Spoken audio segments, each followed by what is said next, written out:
Good morning, students. Today we are discussing about Mitakshara and Dhayavaga schools. Okay, coming to the Mitakshara and Dhayavaga schools, first we see what is the necessary of existence of the schools in Hindu law. Students, as we are discussing about the uncodified Hindu law, so already we have completed the source of Hindu law, how the Hindu law origin is there, what are the sources of Hindu law, and next we are now discussing the schools of Hindu law. So why the necessary of arising of the schools in Hindu law is at the time of digest and commentaries, so many Smritikaras has written so many digest and commentaries. So now people are in confusion because one commentary says that it is correct and other commentary differentiate their opinion. So the people are having some difference of opinion which should be followed. So then at that time the era of emergence of schools of Hindu law is there. So the schools, what in general, students, what are schools? Schools where the knowledge is given. So here also relating to the dharmas, dharma sutras, the what are the customs and at that time prevailing society what they are following are there in these schools. So some of the people used to follow the different sets of schools. So then that become the origin of the school. So mainly in India we can see two types of schools, that is Mitakshara and Dhayavaga school. Again in Mitakshara we are having sub schools, Benares school, Mithila school, Dravida or Madras school, Maharashtra school and Punjab. So in Mitakshara we are having subdivision of five schools, but in Dhayavaga there are no sub schools. And Mitakshara is prevailed throughout India and Dhayavaga is prevailed in Bengal and some parts of Assam. So Mitakshara is prevailed throughout India. It is followed except in Bengal and some parts of Assam. Dhayavaga is followed in Bengal and some parts of Assam. Where Dhayavaga is silent, again Mitakshara is followed.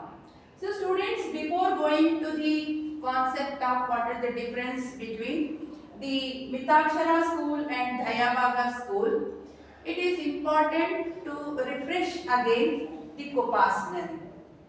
Because in Mitakshara and Dhayavaga, we see main difference of the how the Kopasnari division is there and who are Kopasnars. So again we will refresh this topic of what is a Kopasnari property and who are Kopasnars. So coming to this Kopasnari and Kopasnari properties, okay, first we discuss about Mitakshara Kopasnari, how it will be there in the Mitakshara Kopasnari. Then what is the meaning of Kopasnari? Okay, so the Kopasnari means the ancestral property. So the property which is coming from the grandfather, great grandfathers, that we used to call as the Kopasnari property or ancestral property. So now we are discussing about Mitakshara and Dhayavaga school. The period when it is there, it is very important. So here Mitakshara may be around 11th century and Dhayavaga may be of around 12th century and 11th century. So we are seeing how the conditions are there in 11th and 12th century. So the year is very important. Now we are in the 21st century. So how the conditions are prevailing at that time and how the Kopasnari property was divided among the Kopasnars. That is very important. So century and the year is very important. We are discussing the period of 11th and 12th century.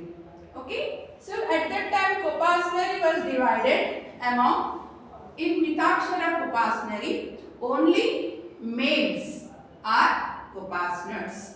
So female is not having right to take Kopasnari share or Kopasnari interest.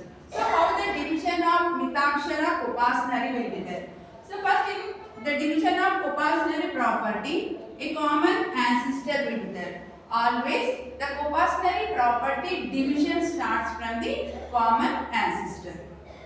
So as we are calling as a common ancestor, he is the male person and he is the first generation. Okay. Next, second generation, the common ancestor sons. Okay. Even though he is having a daughter, she will not have a right to take share in the Kopasnari property. So as I am writing only 4 sons and 2 daughters, that doesn't mean only these persons will be there in the second generation. It consists of hundreds of persons also. It depends upon the how big the family is. So for the discussion I am giving the example that suppose his common ancestor is having 4 sons and 2 daughters. These persons belong to the second generation. Okay, so these 4 sons are having right to take interest in the Kopasnari property. Daughters are not having right to take property right. So this is 11th century and 12th century. We should remember that 2005 there is amendment to the Hindu Succession Amendment Act 2005. From 2005, women is also Kopasnar along with the men. Okay. Now there is no discrimination between men and women. Both can take equal share in the Kopasnari property. So you should remember this is of 11th century. Present, the woman is also a Kopasnar. She can take Kopasnari right. Okay. So now they are the second generation. Next again, this person is having sons. So we will take only sons because only the son is having the right to take share in the Kopasnari property. So now I am not drawing any women. So now these sons are third generation males. Now again these persons are having sons. So sons are fourth generation. And again they are having sons means they are fifth generation. So now coming to the point, who are Kopasnars? Kopasnars are along with the common ancestor, 4 generations are Kopasnars. Okay, if we include the common ancestor and these 4 generations are, all these males are Kopasnars. When the common ancestor is there, in between these 3 generations, the birth and death may be there. So the Kopasnari of 4 degrees or 4 generation will not change until the common ancestor is there. The 5th generation are not Kopasnars and are not having the right to take share in the Kopasnar. Only males are Kopasnars. Okay. But if the common ancestor has died, then the change of line of Kopasnari will be there. The second generation who are second generation, they take the first generation position, and the third generation will take second, third. Now the 5th generation become the 4th generation. So all the males in these 4 generations are Kopasnars. In Mitakshara, Kopasnar.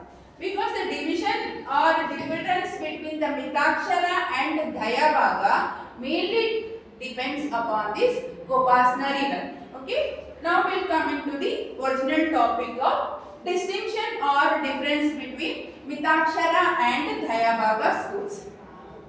So Mitakshara is a commentary on Yajnavalkya Smriti. Okay, Mitakshara is a commentary of Yajnavalkya Smriti and it is written by Vignaneshwara. Dayabhaga is a digest of so many Shrutis and it was written by Jimutavahana. Okay, Dayabhaga is written by Jimutavahana. Mitakshara may be around 11th century and Dayabhaga may be around 12th century. Mitakshara is an orthodox school. Dayabhaga is some extent it is a modern school. Because here we can see some of the modern concepts and again Dayabhaga mainly discusses about inheritance, partition, Sridhana. Mitakshara discussed almost all legal topics. Today also some of the concepts which were given by Mitakshara still in India we are following. Even though it is not having any legal sanctity because now schools were not there in India. Once the codified law came into force, now we are having only codified law provisions, legislations we are having. Still we are learning these schools of Mitakshara and Dayabhaga because it is the origin and base of now whatever legislations we are learning. So as the Mitakshara school is an orthodox school and Dayabhaga school is modern school. Mitakshara is followed throughout India except Bengal and some parts of Assam. Dayabhaga school is followed only in Bengal and some parts of Assam. In Mitakshara, up to 4 generations, all the males are having Gopasnari right. Okay, in the Gopasnari property, all the males, including the common ancestor, they are having Gopasnari right. But whereas in Dayabhaga school, the Gopasners will not have right in the Gopasnari properties until the common ancestor is there. Until the common ancestor is alive, the other Gopasners will not get right in the Gopasnari property. Students, I think you are following the difference. Here all the males up to 4 generations including common ancestor will have right in the Gopasnari property. Whereas in the Dayabhaga school, until the common ancestor is alive, the other Gopasners will not get right in the Gopasnari property. And the how much share will the Gopasners will get in this Mitakshara school is, it depends upon the all the males of 4 generations. It depends upon the birth and death of the male members. The division of property differs or the share of interest of the property differs. But when it comes to the Dayabhaga school, the person who offers Pinda Pradhanam or religious rites of the common ancestor, he will get share in the property. So the division of property will depend not only among the Gopasners but also the share will be given to the person who performs or who offers Pinda Pradhanam. So that is the main difference between this Mitakshara Gopasnari and the Dayabhaga Gopasnari. And now the common ancestor is there in the Mitakshara school. The common ancestor along with them the 3 generations will have right in the Gopasnari property. In Mitakshara school, even the common ancestor is not interested to give share of the property. All these persons, after attaining majority, they can take the share in the property, they can demand the share in the property, and they can take partition of the property. But in Dayabhaga school, until the common ancestor is there, the other co-partners are not having right to ask share or demand the share, because the common ancestor is the absolute owner of the property, and because he holds the property. Once he has died, then the other co-partners will get the right. Here in this co-partnering, okay, the division will be there according to the generation, strip by strip, the division will be there. For example, here in this Mitakshara, survivorship will be followed. Then what is that survivorship? Suppose if A is having 2 sons and they got married, he is having sons, and the second son is having only daughter. At the time of partition, if the second son has died, then the property will be taken by the first son under the survivorship. So here in the Mitakshara school, they followed the survivorship, as the woman is not having the property right. Here the deceased wife or daughter is not having right in the co-partner property. So whoever surviving males are there, the property goes to the surviving males. But in Dayabhaga school, as same if the common ancestor has died and he is having 2 sons, if the son has died and he is having wife and daughter, the share of this deceased person will be taken by the widow. So here the widow can be the co-partner along with the deceased husband brother. So this is a major change we can see in Mitakshara school and Dayabhaga school. As Mitakshara school completely exempted women to take share in the property, but in Dayabhaga school, the widow can take share in the husband's property. So this is a major difference we can see. Here the Mitakshara, it is a birthright to take share. In Dayabhaga, it is not a birthright. So now the conclusion, now students, we are not having survivorship. Now we are following succession. So this is the concept which the schools were not there. So the division of the property will be there according to the Succession Act.